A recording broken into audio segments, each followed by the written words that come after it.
Hey there, Bizarros! Welcome to the Super Mario Bros. Super Panel!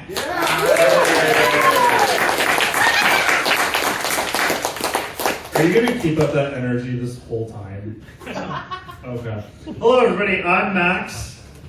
I'm Andrew. I'm Natalie. I'm Thomas. Good. And together we are the foundation for the eradication of Gen 5 Pokemon because those little fuckers need to be stopped. You can follow us on our various social medias through that QR code. And this panel is, you can go back now, is the Super Mario Bros. Super Show panel. Yeah. Where we talk about Pokemon models. We talk about me. It's me, Mario. Oh god, he's going to keep going. I mean, you all know Mario, because of course you do. That's why you're here. You're here to see me.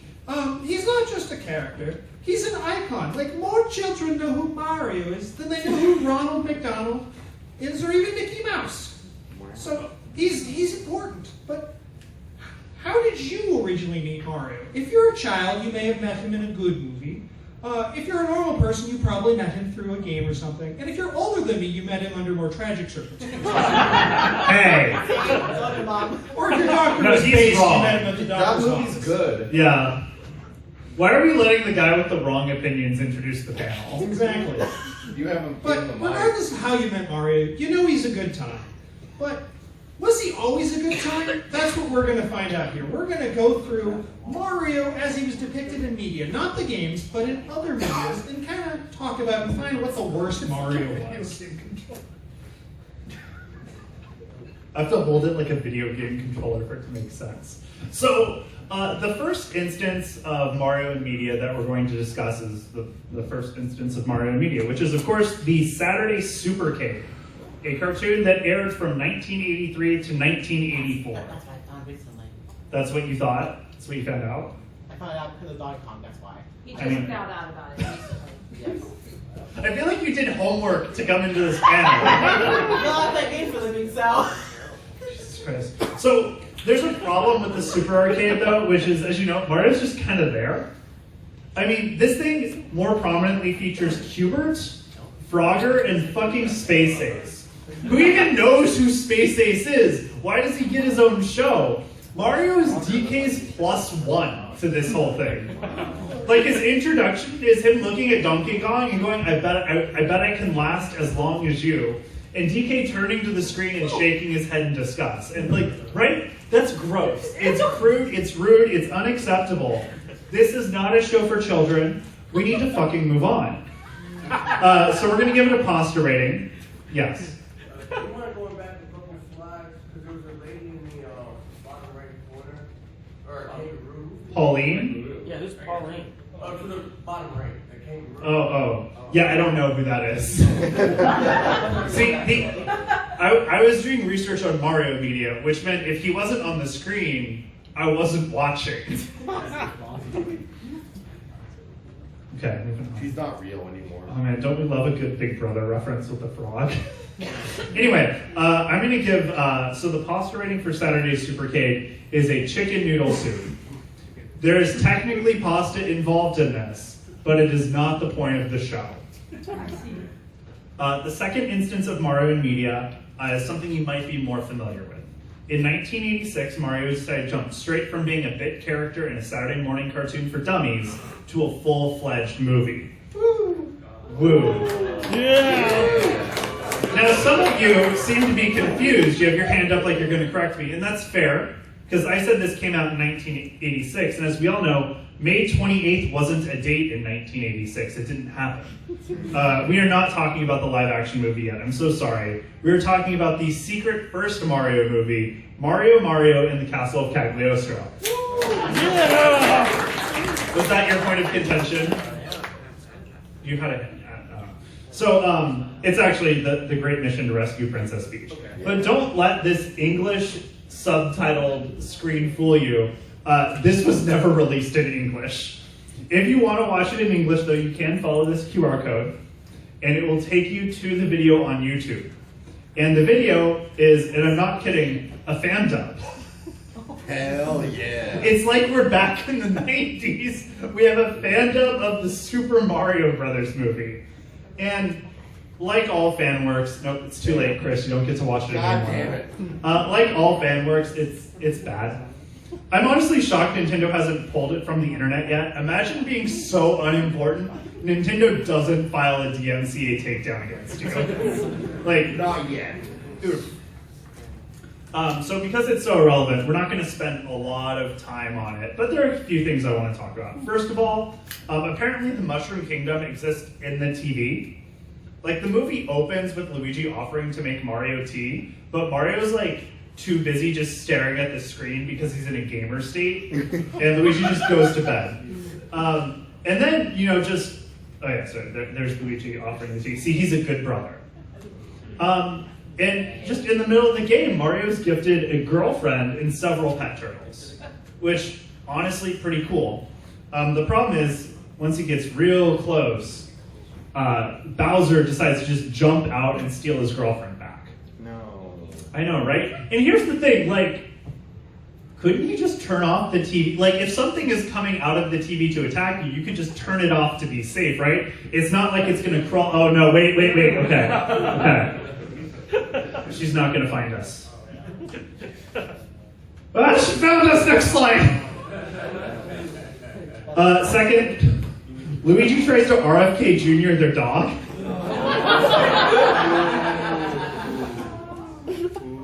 Speaking of the dog, like, it turns out the dog is actually Prince Toadstool. And as soon as the dog turns into Prince Toadstool, Princess Peach goes from, Mario, I love you, to new phone, who dis? Like, girl, tell him you've had another romantic interest the whole time instead of spending a month punting on a date just to ghost him for a week and then say, hey, I thought we were just going to be friends. Katie, you didn't have to do that. We were already friends. You didn't have to make me rescue a prince. I don't know. Also, Luigi does drugs. Alright. Max, I think you're thoroughly misrepresenting the movie. No, I think I represented my relationship with Katie very well.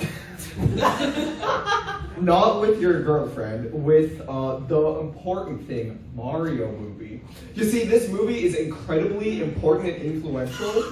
I mean, look how accurate all these designs are to their modern day incarnations. You know, Bowser looks like Bowser, Peach looks like Peach. The only discrepancy is that Luigi is not wearing green, but to be fair, blue and yellow does make green, so you know, I think with a little bit of imagination you can do it. And fun fact, did you know this movie is where the whole like Mario 64 Bowser boss fight came from? It's true, 100% true. I mean, I guess there's another discrepancy where Mario and Luigi, they work in a grocery store instead of having a plumbing business. But really, the only difference is that they work with food before it's eaten instead of after. And you know this movie inspired every single costume in Mario Odyssey, right? That's true. That's 100% true. Are we canceling Mario? That's next panel, right? But this movie was incredibly important for the trends in the Mario franchise. For example, Peach is called Peach and not Princess Toadstool. That was 100% in the actual text and not the fandom we watched. As mentioned, Luigi is a drug lord, and Mario is a fucking sellout. And the final fact, did you know this movie inspired the entirety of Quentin Tarantino's Kill Bill Volume 1? Like, it's true. It's super, super true. The thing is, he's not really joking. Before this movie came out, where are you getting your Mario Brothers lore? The Prima strategy guide? Like, that makes this movie functionally a foundational text for the franchise. Read that. This is Mario's lost arc. That's why we didn't watch it in Japanese. We found out that'll melt your face. That's what happened to our fifth panelist. I know. So with that, we have decided the pasta rating for the Super Mario Bros. The Great Prince Toadstool. I don't remember what it's called. The Castle of Cagliostro. We are giving it a mushroom ravioli because it's absolutely stuffed with lore and there are too many mushrooms. All right then. The next show we have is, of course, the one you guys know of, the Super Mario Bros. Super Show. Yeah. Yeah, it was great. It was very enjoyable, and it split its time between a fun, quirky cartoon and a live action segment in Brooklyn. And they did random guest stars every week. Do you think it was filmed in Brooklyn or just like on a soundstage in LA? I don't know. Where they- could find where they- people that greasy How outside. dare you question it? Of course it was filmed. I think in it was Brooklyn. filmed where they did the moon landing. Mario in space? And then they also had a pizza phone, because that was important. Very, very important. All right, and did you know that they ended every episode by checking out these sweet scenes from the Legend of Zelda show? Every block had an ad reel for Legend of Zelda, every episode. It was great. This is how they ended the episode.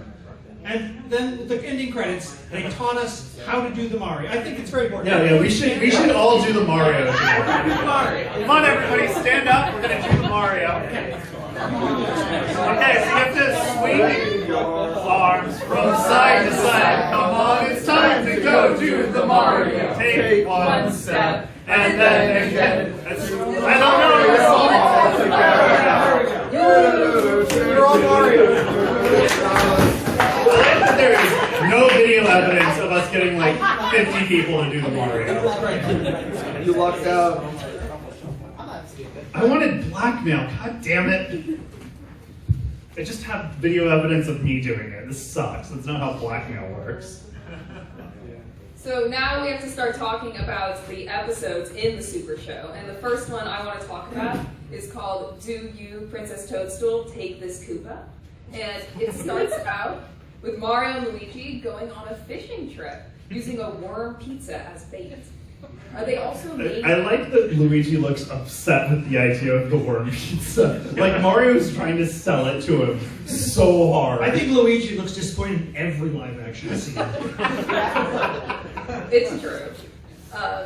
So they also name drop their cousins who are called Luigi Bob and Mario Joe, who are apparently, I guess they're hillbillies. So putting the name Bob and Joe after your name makes you a hillbilly. Actually, I have a question about that. So is his name Luigi Bob Mario and Mario Joe Mario? Or is it just Luigi Bob and Mario Joe? I think. And if so, are they really related because they have different last names? I think their last name is Mario. Okay. Are they their own grandparents? Very possible. I'm not sure. But what I am sure about is that when Luigi Bob and Mario Joe show up, they decide to raid the fridge. And I guess they wanted to get some country-style Italian food. But like, what even would that be? Like, I googled this, thinking like, wait, what is that? And this blog claims that it must.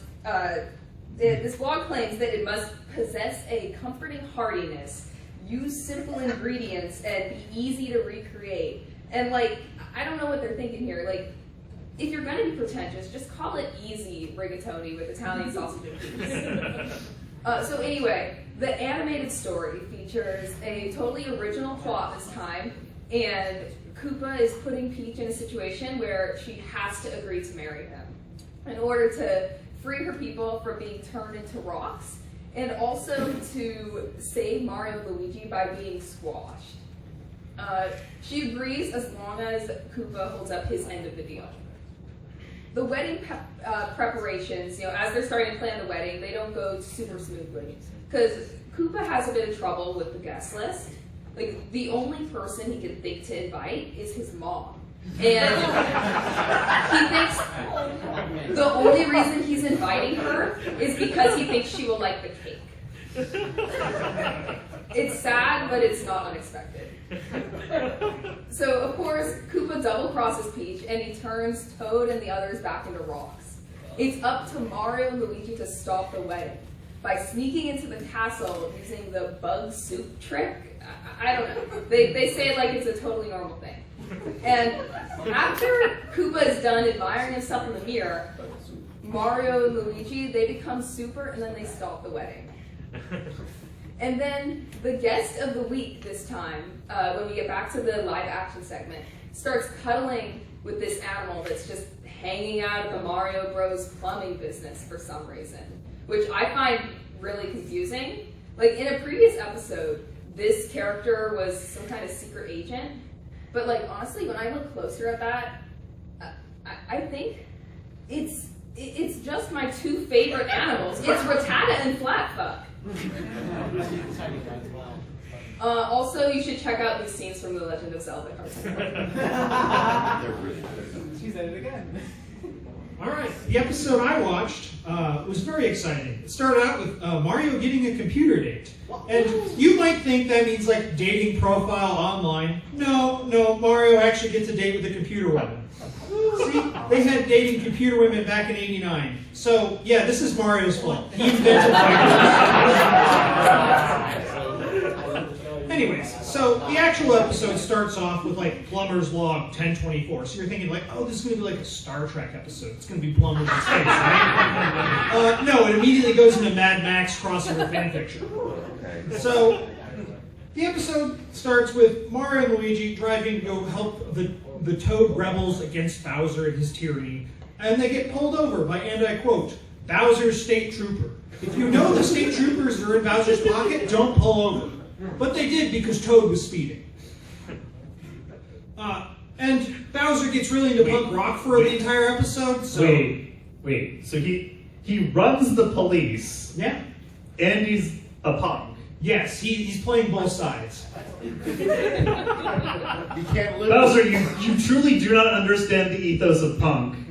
Fucking ACAB. Alright. Speaking of ACAB, we turn back to some nice police brutality. I mean, he even shoots shots before they pull over, so classic. See, cops always suck. And then, while they're being detained, Toad just decides to be absolutely racist to the bottom and just push him to the edge of suicide. Toad is a jerk. Do you have anything to say to defend yourself, Toad? He's dead because of you. I don't see race. Alright, anyway, so Mario and Luigi get away, but because of course they join up with the Toad rebels. So Bowser decides to go the very classic way to deal with these rebels, and that is of course artillery with the Thunderbirdo. But of course, Toad, during all of this, has found a magic warp star, and he uses it to turn himself into the Toad Warrior. Because he wants to look cool by riding a motorcycle. Not to defeat Bowser, he could wish Bowser away, he could defeat the Axis powers by himself, but no, he becomes the Toad Warrior. I mean, his priorities are set, so good for him, but not great. Luigi then gets really into the whole World War II aesthetics and starts just bombing Bowser's troops. He even puts stickers on the side of his coffin to count how many kills he has. And then it goes down to an Evil Knievel jump where Toad outjumps Bowser to save the day. But it turns out all they actually saved was just one truckload of pasta sauce, and then Mario drinks it all. So there was no benefit to this entire episode. There was no point. It was just made about to look like ketchup. Alright, and then we cut back to the live-action Brooklyn plot. And we get to see the end where she comes to the obvious conclusion about Brooklyn that she has to go. So she gives him her heart to remember him by. But she's a robot. She doesn't have a heart, so she obviously murdered someone and just gave that to Mario. I think Mario should be a little concerned. I mean, hearts are free. Anyways, have you checked out these scenes from the latest Legend of Zelda? They've been fighting her the third time. Alright, so the episode I watched starts off with the live action segment where Mario receives a letter from an old friend named Rochelle, where she's like, I've come back for you to fulfill your promise, and Mario's like, oh, I kind of promised to marry her. Whoops, that's awkward. Unfortunately, I don't care, as I'm so distracted by that phone. I love the pizza phone. I mean, move over, banana phone and shoe phone, it's all about the pizza phone. That's something that happened. The actual episode part of the episode is called Raiders of the Lost Mushroom, where the plumber's log is 1938. And you may think this is a cool reference to Raiders of the Lost Ark. But if it's a reference, Raiders of the Lost Ark takes place in 1936, not 1938. At least get the reference right. So, during some lengthy exposition, Mario explains that he's out for the Lost Mushroom, an artifact of magical power. And this doesn't go well for the group, as their hot air balloon is shot down immediately and they land in quicksand. Thankfully, they're rescued by furious adventurer Indiana Joe, who agrees to travel with them. And I'm not kidding, this is his design. He doesn't have a face. Like, why? Artistic fan? Artistic intent, maybe? I mean, they gave him a belly button. That's a very important part of their character design they could not skip out on. Also 4 fingers. Yeah, but that's just normal. That's not the only interesting design, is they're up against Colonel Von Koopa. And you may think, oh, this is a pretty good design. Bowser's discovered what outdoor casual is. It gets a lot worse.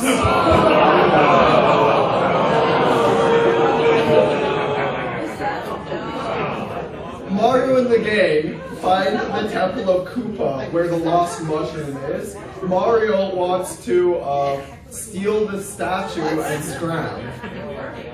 Indiana Joe can't continue because, he's afraid of Koopas. That's his one weakness, Koopas. But the gang go on without him. I mean, look at that. They're traversing the temple. And eventually, they find the lost mushroom, which is just as culturally insensitive as you think. It also has, just like Indiana Joe, 4 fingers. Wow. Mario, Luigi, and Peach have 5, though. I counted. You counted? Yeah. This became important to the plot of the panel. Calm down. Anyways, the rest of the episode happens. They get captured by Colonel Von Koopa, fight lions. They go back to recruit Indiana Joe, who's quit his business and opened a babysitting one.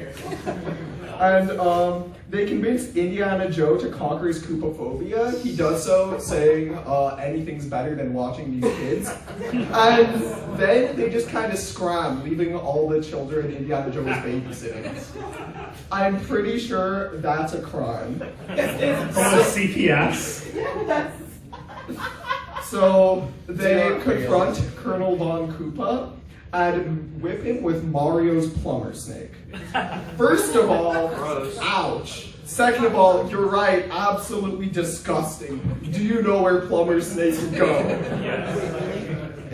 So after giving Colonel Von Koopa every type of hepatitis, they celebrate by giving Indiana Joe's babysitting business a Viking burial. Wait, do they also Viking burial the kids? The kids aren't seen again, they must have. Wow. But if they were still in the house, that's bad, because Mario sneaks in the house when no one is looking, gets the lost mushroom, and wishes the house to be filled with pasta because he's Italian. And that's the episode. So, solving world hunger, yes. Property damage, also yes. And also something. There's a B plot where Rochelle doesn't want to marry Mario, she just wants him to sell her a bathtub. So, overall, 10 out of 10 episodes. But wait, check out these scenes from The Legend of Zelda. So, I watched The Koopas Are Coming. This episode opens with Mario asking for advice from an old Asian man who lives behind a glass pane in their plumbing business. This is not explained, and I'm concerned Mario and Luigi are human traffickers. And I work for an airport, so I know how to look out for the warning signs, and this would be an educational video. They call him Obi-Wan Cannoli, and do absolutely nothing with it.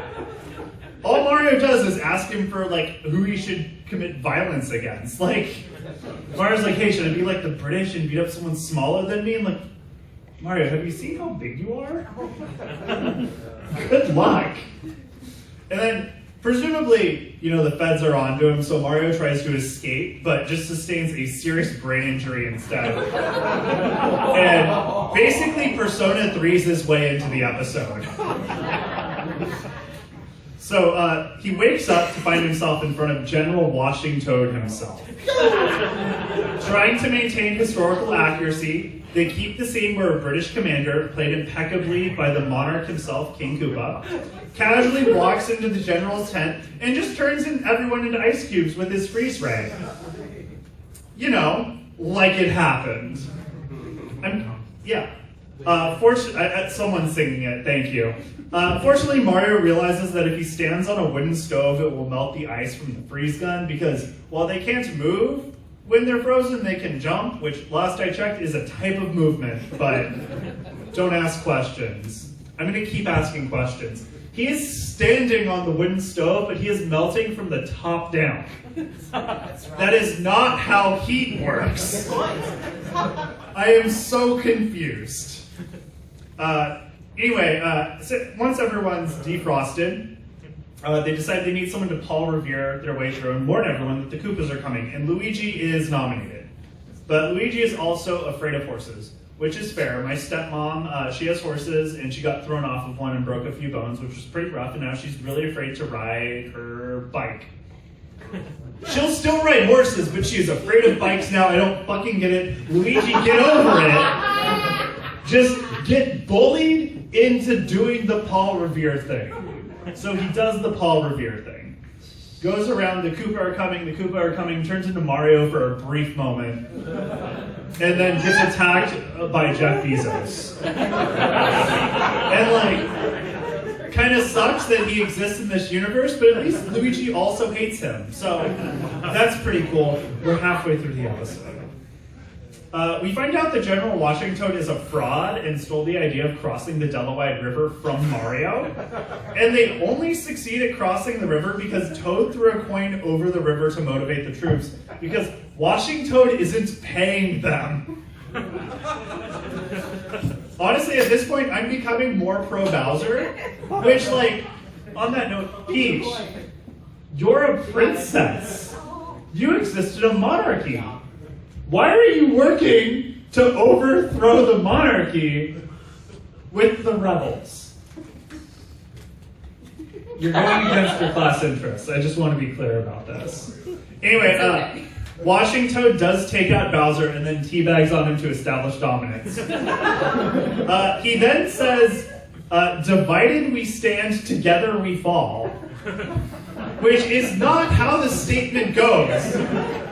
Indicating that either one, they didn't do a good job making this episode, which they would never do. Luigi always turns into Fireflower Mario midway through a horse ride. Or two, this is like some Glenn Beck revisionism. And Washington is just a fucking fascist. I don't know. Anyway, then we get to talk about the scenes from The Legend of Zelda, and I noticed something about the three of you. Which is that none of you covered the episode of The Legend of Zelda that followed the Mario episode you watched. Because I did that. What? You did? Ganondorf's scary. Why would you do that to yourself? I'm not dressed as Link, I'm dressed as They Mario. told me to watch it. It seemed like part of the show, given how much time is dedicated to advertising The Legend of Zelda. And, you know, it checks out that they're the same show because, and I'm not kidding here, The Legend of Zelda episodes open with the Mario Bros. Super Show opening. I did not need to inspect Element this. That is just what it does. So, but, you know, I think anything that starts with the Super Show opening, you should give a chance to. So I did keep watching, and I regret it. So the opening theme of Zelda is an exposition where they talk about how they have to protect the two pieces of the Triforce. And wait, Natalie, you have a degree in math, right? Yes. Okay. I do. So Triforce, that's two. No. Have you ever heard of like a triangle that has three sides? How about a tricycle Like that has in a three harem, wheels? yeah, or you know, like in a harem anime, you have the three, yeah. The three people in the love triangle. There are Okay, two. so they're forgetting an entire piece of the Triforce. Yes. Weird. That's not the worst part about this, though. I would like to note, Link does end the opening by saying, "Well, excuse me, princess," so it's gonna be good. Episode starts with Link looking at a poster of Zelda that is on his wall. Max. To play devil's advocate here, maybe he just has the Zelda poster just to like remind him who he's supposed to protect. You know, A what do she it for looks her like. situation? Yeah. It would say do it for her if it were that. I don't trust this. Further supporting evidence. He does spend some time complaining about how boring Hyrule is, and then has to remind himself why he's there, which switches to a gratuitous scene of Zelda in a onesie, where Link then wolf whistles her from his tower, and says, "You look great, especially from this angle." Link, you're canceled. I'm not watching the episode. I'm good. So, we have to give it a pasta rating, though. I'm feeling a lasagna, because there are a lot of layers to this show. There's the banger opening, the weird live-action scene, the actual episode, another weird live-action scene, an ad for The Legend of Zelda, and then the closing theme. I don't remember if this is the next one. Okay, good. This is the next one. The next one is a piece of Mario media I'm sure all of you are very aware of. That's right, it's Super Mario's Fire Brigade. This is just some obscure, like, 10-minute PSA video that was released in Japan as, like, educational material, only distributed to schools. And, you know, I was really excited when we were going to watch it, because I mean, I literally will watch random obscure Japanese music videos and short films just so that I can say I've seen 600 anime. The My Anime List completionist route. Yeah. Just so that when people see my anime list, they can be like, oh, this person has seen a lot of anime. Little do they know I'm cheating.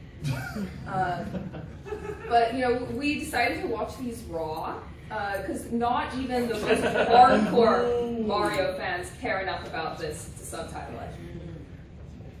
And, you know, keeping up with the theme of Mario and Luigi doing anything but plumbing, the bros are changing a tire when they notice these two... Wait, are you saying plumbers can't change tires on their off time?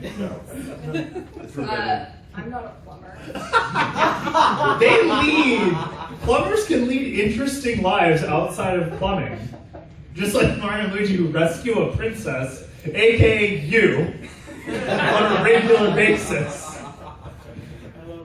Look, you think I'm a princess? You think I'm going to be grateful? Do you think getting rescued is getting kidnapped part of your job description? Do you put that on your resume? Yeah, that's one of the my skills. When I list my skills on my resume, getting kidnapped. She's a body double, it's fine. I get hired for so many jobs. You should do it too. And anyways, like, they notice these two good-for-nothing kids who are playing with fireworks very irresponsibly. And then they decide to give these kids a lecture, revealing that they're, like, actually off-duty firefighters. So they weren't plumbers. They weren't even plumbers. They were firefighters. Firefighters aren't allowed to change tires. It's not in the union contract. You know, I wouldn't know. So the upsetting thing about this, though, is at no point is Smokey the Bear referenced. How do you have a fire safety PSA without Smokey the Bear? I can't learn anything about fire prevention unless it's from the only creature that believes in me. Look, there I am, meeting my hero. You can do that. Thank you. And I mean, like, why would we trust Mario about fire prevention? What color is Mario? Red, just like fire. What color is Luigi? Green, just like fire after you add copper sulfide to it. Coincidence? I think not. So we had to come up with a pasta rating for this PSA as well. And the pasta rating I came up with was raw ziti, because you know, there's not really much to say about it, and I think it needs some water. I also think I should mention the other PSA that was distributed to schools in Japan, which is actually lost media. This is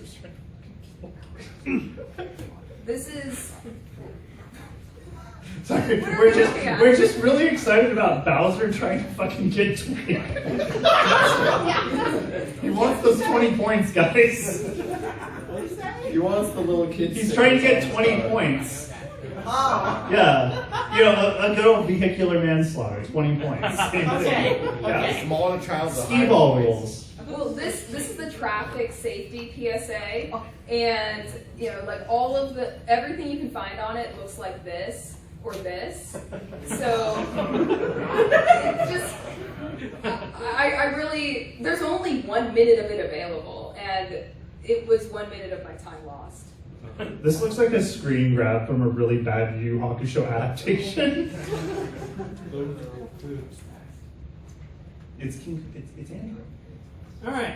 We Next, practiced. I'm going to talk about another one, which is King Koopa's Cool Cartoons. Fortunately, 4Ks. Also lost media because it's not really available. But despite being called a cartoon, it was fully live action. It came out in 88, 89, and 90. And there's only a few minutes, but you can see it looked delightful. Wait, Andrew. Yeah?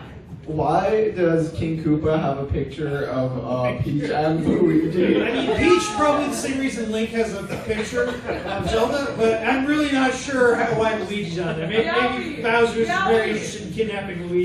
This is a classic triangle. But yeah, so if you told me that this I'm was into like it. Mario and Luigi meets the Martians, I'd have believed you. So this is about all that's available of it. So I'm going to give it a pasta rating of cannoli because it might look like something outside, but there's just nothing there. Like that clap. There's more. We're only on the 6th one.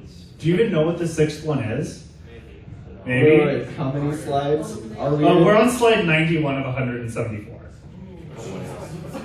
So, The Adventures of Super Mario Bros. 3, a show we are all collectively aware of because Target sold DVD box sets of it in 2005 for $20. Now, this came out in, this replaced the Super Mario Bros. Super Show, so it came out in 1990 instead of 89. And instead of one episode sandwiched between 2 live action skits and a Legend of Zelda ad, it's just 2 self-contained 11-minute cartoons. Also, instead of just trying to do parodies of 1980s movies, they've decided to come up with their own interesting new plots, some of which we'll learn about now. You guys know you can hold this normally, right? I like holding it like a controller. Yeah. It feels more fun. Whatever. Like I'm gaming. I'm going to It's talk a Mario panel. It's about gaming. recycling. I'm going to talk about That's the recycled spring cleaning Koopa. episode of Rocco here. Are you done? This episode, it does a really good job of symbolizing what the show is as a whole, and that's garbage. So it starts with King Koopa. This show sucks. It starts with King Koopa ordering his kids to clean out all of his trash. I didn't know Bowser was a hoarder, but this makes perfect sense. His kids having the problem-solving capability of the average Mario Bros. 3 fan decide to dump the garbage down the nearest pipe and see what happens. Where'd you get that photo? Don't worry about it. The trash lands in the Mushroom Kingdom where Mario, Luigi, Princess Toadstool, and Toad steal a magic wand and send the trash back at King Koopa. However, the Koopa kids didn't learn their lesson as they pour trash down another pipe, this time leading to Brooklyn. At this point, you'd assume Captain Planet would show up and save the day, but we're not so lucky, are we? He's a hero.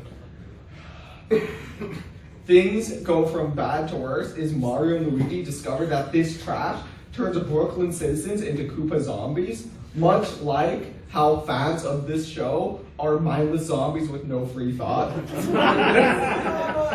How'd you get another one? Don't. I'm doing my section. In desperation, Mario and Luigi find the mayor, who is unfortunately already infected. He says, and I quote, "No one will re-elect me like this. Not even in New York." What the fuck? I think, and given the current Eric Adams situation. Yeah, and then he turns into a Koopa and walks away. Do you think Turkey's buying him a flight, or? Turkey's turning him into a Koopa. At this point, they have a little montage where they sing a song called Stank City, USA. And we all know Stank City, USA isn't New York. In fact, I'd say it's where the most Mario Bros. 3 fans are.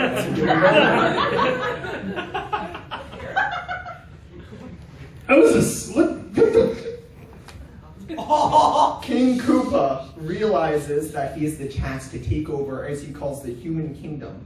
And so he creates a crud cannon to take over Manhattan, Queens, and the Bronx. So not the world, just New York, I guess. And that's when Mario and Luigi create a massive vacuum cleaner, which they use to clean up the trash, cure the citizens, and chase Bowser out. And, whatever, predicted Luigi's Mansion. The thing I want to focus on is that the episode ends with the Statue of Liberty saying, "Those Mario brothers sure are super." And this is The Adventures of Super Mario Bros. 3. Was it good? No, it was garbage. What a fucking awful cartoon. I still want to know how you got those photos. So, I watched episode 2, Reptiles in the Rose Garden, because I can only watch episodes that have to do with the American government. And this one opens with Cutie Pie's birthday, and she's kind of being a brat about the whole thing. Bowser gave her some great gifts, everything a girl could ask for: a new car, a dog, an 8x7-foot Craftsman storage shed. But she wants more. She wants something. She wants Bowser to really show her love. She wants him to give her something that money can't buy.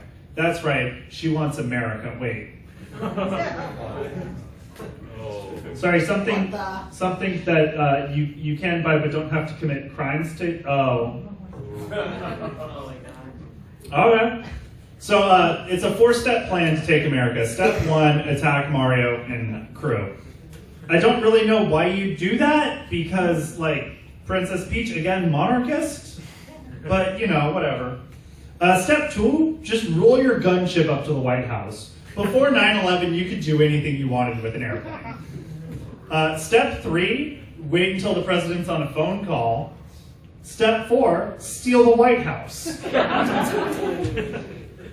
Really easy. Now, I know a lot of you probably took high school civics and are aware there's an order of succession. If the president is indisposed, it would go to the vice president, then the speaker of the house, and then your city councilor. But apparently, that's a lie. It becomes a race to whoever can give a speech at the Rose Garden first. And Cutie Pie does that, and therefore she becomes our president. And she promises a crueler America, which, already has an unfortunately high chance of happening. But, and honestly, her platform makes about as much sense as his. She's going to take our national gold supply and convert it into charm bracelets. She's going to steal all the children's toys, but the adults get to keep their toys because, we're voting, so she's got to keep us happy. And she's going to force all the pretty boys to play Bachelorette with her. Bowser's really proud of her, though, an emotion I've never inspired in my father. While all of this happens, the president remains on the phone. He's right. He's there. So Princess Peach decides they should, break out of wherever they're being held. So she convinces that all of Bowser's goons that they've been talking smack about each other, so they just fight and everyone just leaves, proving that you can gaslight, gatekeep, girl boss your way out of any situation. While this happens, Bowser just drops the White House in the ocean. Yeah, that'll deal with it, I guess. Anyway, Barbara Bush informs us that the president cannot swim. Something he cannot tell us because he is still on the phone. It's the red So, phone, too. huh? It's the red phone. It's the red phone. Yeah, this is a serious call. He's, gonna attack Kuwait. He's talking to China or Russia. It's Kuwait. He's on the red phone. Yeah. Yeah, the red phone. He's discussing the Iraq War of 1991 because, it's not a Bush unless they attack Iraq, right?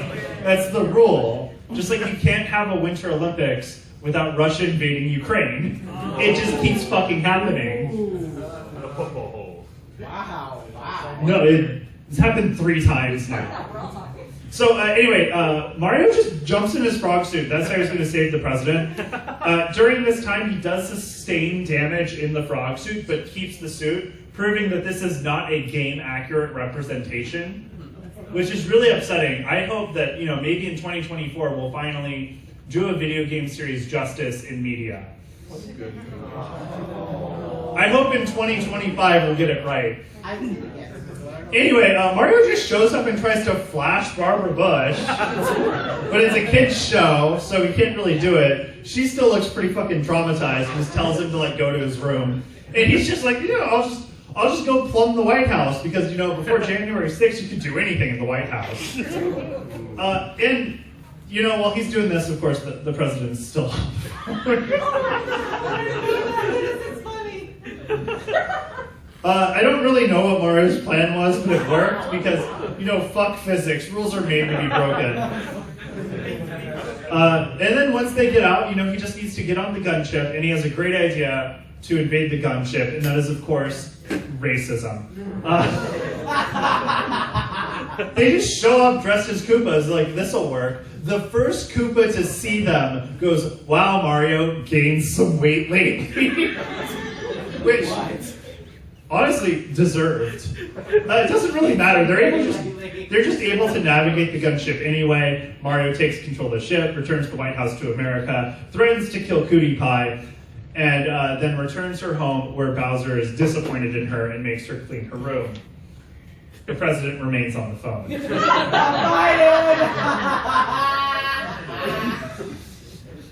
So the next episode we have to talk about is the episode Oh Brother, which starts with Peach nagging Mario and Luigi to take their frog suit with them when it's raining outside. You think they would have learned it's good in the water? You would think. Yeah. But the episode doesn't wrap up until they actually wear the frog suit. So, why is it raining? Well, mad genius Kooky Von Koopa has created a power shower, which honestly, I think he stole this idea out of a Dr. Seuss book. I think we're at a con though. We kind of need it. We do. We could use a power shower for sure. So what their plan is with the power shower is to steal all of the gold coins out of the pipe world. And, somehow it's the opposite of hydraulic mining because they're taking the water out of the pipes instead, or I knew how this goes. Put the water in the pipes? The water is going into the pipes instead of out of them. And it's just as harmful to the environment because Peach told me. She said that the Mushroom Kingdom is going to float away. So when Mario and Luigi are having a fight, Mario gets coop-napped because he didn't have his frog suit. And he gets mind controlled by the Koopas. Wait, so does that mean you can only wear two hats at once? Yeah. So the frog suit would have been the second hat over his red hat, so that wouldn't have fit? Yeah. Okay. Yeah, that's right. So they make him say some really nasty stuff. Notably that he hates pasta. Fighting words. If Mario doesn't love pasta, who even is he? Well, not a good brother, because after this he starts trying to murder Luigi. But how do they actually end up thwarting Cookie's mind control helmet? Well, they try a few things, or they don't try these things. Being smart and removing the helmet? No. A heartfelt story about how you grew up together and love each other? No. Pulling down his hat and pulling on his mustache like you do when you're mad at him? What a banger. Alright, my episode, I have no idea what it was named, but Bowser decides to invade the real world again. But this time he's going to take the entire world, and his plan is to throw one child each continent. Wow, that's an inspired plan. And he really hates Morton in this canon because he names him Big Mouth and he throws him into Antarctica. So the kid just spends time making snowmen. I mean, he gets to hang out with penguins. That's pretty cool. So the kids have some very inspired plans that are absolutely terrible. So the first one is just to tag the Great Wall of China. The second one is to take all the animals in Africa and turn them into stuffed animals, which I think is arguably less bad than poaching. The third one, actually menacing. Turn all the people in Australia into kangaroos, because there aren't enough of them already. But then he takes one random dude and turns him into a giant shrimp so they can put him on the barbie. And when I tell this to a real Australian, he gets upset and tells me they're not shrimp, they're prawns. So props to him for pissing off an actual Australian. Wow. Wendy just redid all the art in Europe to feature herself. So, I don't know, she improved the art? His plan was just to go on TV and take hostage until people pay him money. So just basically what every television news channel does. He's just Fox News. And then the South American plan was just to put up a parking lot. They're already doing that. He's just helping them. And then Mario shows up and arguably makes everything worse, like turning the Great Wall into a dragon. That doesn't help with the tagging problem. There's no Great Wall anymore. Now the Mongols can invade. And the Australians, when they get turned back, they try to do a Bowser Kid barbecue. Wow. So, saves the day, everyone's happy, go Mario. So, we're going to give Super Mario Bros. 3 a nice pasta rating of lasagnette, because it just had less layers than the Super Mario Bros. Super Show, because it was just less of the same. But, less layers. So the seventh piece of Mario media we have to talk about is also a PSA. But it's good this time. It's the Lou Albano PSAs, where Lou Albano, dressed as Mario, tells you not to steal. He tells you to lock your doors and windows. And he also tells you knives are sharp and dangerous. And he's doing this while a happy-go-lucky flute just plays in the background. These PSAs were released between 1989 and 1991 as part of a series called Let's Talk, where various cartoon characters and famous actors delivered PSAs to reach kids in a way that us regular people never could. We're not regular people. We're doing a panel at an anime convention. True. Well, okay, some of these PSAs are like oddly specific. One of them features him urging kids to go get fingerprinted at the local police station. Get 'em young, get 'em young. This is some Paw Patrol shit. You have your real ID? And then in another one, he's like telling them, oh, if you're at a crime scene, call 911, tell them everything, it's fine. Yeah, these Snitches get stitches, yeah. So these PSAs, they also deserve a pasta rating. And the pasta rating I've chosen is alphabet pasta because they're educational. Oh, okay. Good point. Yeah. Now, something that's not educational, which is the Super Mario World cartoon. No, don't. So, No, it's not. I have some serious issues with this cartoon. Like, they really lean into Yoshi a bit too much, to the point where the Mushroom Kingdom, instead of being populated by toads, mushroom people, it's just populated by cavemen. And despite that, Peach still has a tiara and a nice dress. And Mario's teaching these people how to make fire and the wheel. And how does she look like this in a society that hasn't even reached the tool age yet? I don't get what's going on. It just feels kind of gross that Mario is doing a whole white savior thing to these cavemen. And then as soon as the third episode, when Bowser got eliminated because his blackberry lavender lemon bars lacked the pizzazz Paul Hollywood required, I was out. So its pasta rating is going to be a vermicelli because it sounds like it might be a sliver. And this show is messed up. It's weird, but I like it though. Yeah, I'm not about it. Fair.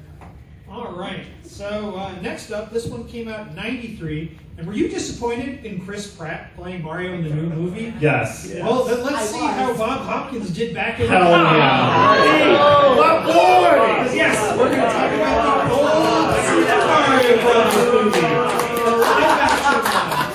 It took us 50 minutes to get people invested. So, as you know, the only similarities this has with the Mario universe is that they're both canonically plumbers and his name is Mario.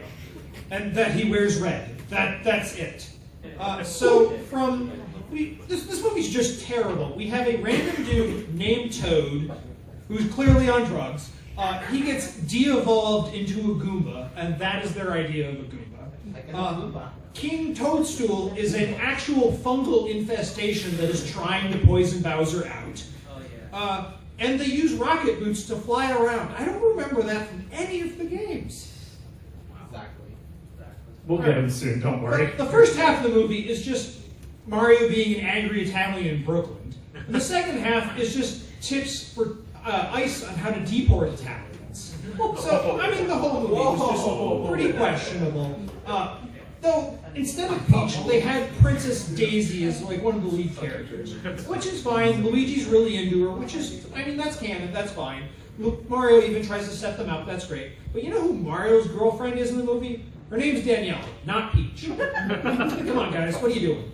Did nobody know anything about Mario when you were making this movie? Also, they named them Mario, and Luigi Mario. That is their last names. Why? Fire everyone, please. Andrew, I think you're misunderstanding what makes this movie great. This is one of the greatest movies of all time, and I'm going to tell you why. I mean, first of all, it takes place in Dino-Hatton, which is basically Manhattan if people knew what crosswalks were and used them. And either way, say what you want, this is an incredibly cool location. It's 1,000 times better than any bland Mario location. Second of all, this movie introduces the best Mario villain. That's right, Anthony Scapelli. And Scapelli owns Scapelli's Construction, which rivals Mario's Plumbing. He's like a ruthless businessman, and a worthy adversary for Mario. Unfortunately, he kind of gets chimped at the end of the movie, so it's not like that's probably the only reason he's not a mainstay in the Mario franchise. This movie is the only depiction of Yoshi where Yoshi doesn't commit tax fraud, and that's because this Yoshi doesn't get taxes. He doesn't get paid. Doesn't get paid, no taxes. So that's a bonus. There's also a really cool scene where Luigi convinces a bunch of Goombas to start like dancing in an elevator. It's like just cute, and overall it's a really great scene. And there's a point in the film Mario and Luigi try to like jump on fungus and it trampolines them. And it just inspired the trampoline time minigame. And you know, I was already in the air whether or not to trust Bob-Ombs. But look, they actually have product placement now. They're Reeboks. So, now I know not to trust them. And finally, Mario, he does Slider, but he doesn't do Slider alone. He's rescuing women in this one. So he's doing sliders, but what if you could share? Also, I would like to note, just take a look at Luigi's belt. That's right. In 1993, Luigi said gay rights. Let's fucking go. And one other thing we have to note is that the way that this movie projects the dinosaur world is a way less offensive representation than Super Mario World. Yeah, Definitely. Leave that to me. I started this section. I get to give it the yeah. pasta rating. Andrew pasta rates it. So I'm going to give this a pasta rating of a cheese pizza. What? Because just like this movie has as much in common as Mario as pizza does with pasta, they're just both vaguely Italian. That's as much as I'm going to give it. Like, no, don't fucking clap. So, after the 1993 movie that I think we can all unanimously agree was the perfect video game adaptation, Mario Media was solved. And you would think it would be, 30 years until we got another Mario adaptation? You're wrong.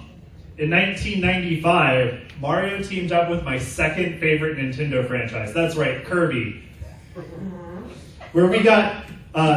except it's just 20 minutes of Kirby and Mario teaching us kanji. What? Yeah, it is. Oh, I didn't put it what it was. Whatever. It's Kirby Masterpiece Theater. And yeah, it is 20 minutes of Kirby teaching us kanji. And I dropped out of my Japanese class, so I have no idea what's going on. And I would much rather watch Kirby right back at you. But Yes! this panel was too long, so I didn't put that review in there. So we're going to give it the Stella pasta, because it just looks like little stars. That's No. right. We're going to talk about the latest Mario movie. The animated one by the Minions guys. Sure, Mario didn't sound quite right, but we're going to move past that, because I think it was great. I mean, it was really grounded. We got to see Mario. He's got a big family. They're all Italian in Brooklyn. He's got a moderately successful business. And And he hates mushrooms. What's more Mario than hating mushrooms? And then they did the great idea of just put a warp pipe under Brooklyn. Yeah, that's way better than just like a magic painting wall that takes you to the dinosaur world. See, much better under Digside Brooklyn. It's great. And then we got all these fantastic locations like the colorful Magic Kingdom, the neighboring Donkey Kong Kingdom, their brutal gladiator arena. And then Rainbow Road. It's all so great. I just loved it, It was just such a good movie. Could be wrong, it's fine. So, they did bring Charles Martinet into it, which I was excited, like, oh, he'll voice Mario. No. They wouldn't do that. They would have him voice Mario's abusive father? Why are you doing this to one of the most beloved voice actors of our time? But, not to be content with having them voice someone who bullies Mario, they also have him voice a guy who assures Chris Pratt he's doing a great job. And that is not, don't do that. Chris Pratt steals his job, and his role is to tell Chris Pratt, good job stealing my job. It's messed up. It's gross. But there's still something worse, and that is, of course, the music. I know. True. Now, when they use the music from the video games, it's fine. The thing is, they don't really stick to it, and instead decided to take the Cruella route and just drop all of their money onto random, needle drops. It opens with Battle Without Honor or Humanity, the theme song from Kill Bill.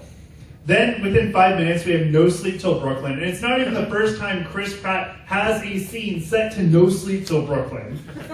Then we get Holding Out for a Hero, but it's played for a training montage instead of a climactic battle scene, and it's not even the Shrek 2 version. And then we get Take On Me, which, okay, come on. The music video for Take On Me is an isekai. So you would think that they would do a good job and play, I don't know, when Mario's taking the warp pipes to the Mushroom Kingdom, I think that would be a fine needle drop. No, they're just cruising through DK Land as if they have no idea what the song's about. And then we get to Rainbow Road, and instead of playing the timeless classic Rainbow Road theme song, they make their own song for it. You had one job. I don't care if you're doing an orchestral DK rap, you just can't get this right. The thing that bothered me about this movie was that the Kooplings weren't in it. They carried the adventures of Super Mario Bros. 3. They have so much history and it needs to be respected. We had such a great group. There was this doesn't make any sense. Okay, sorry. We had Cheatsy, the schemer. We had Bully, the gangster. We had Big Mouth, the big mouth. We had Cootie Pie, the spoiled brat. We had Kooky, the genius scientist. And we had Hip and Hop, who were basically just the same character with no personality. So these kiddos, they appear in mainline games and spin-offs. They could have had a cameo or some kind of small part. I don't like this. Am I the only one who found them styling Donkey Kong Country after indigenous civilizations kind of weird?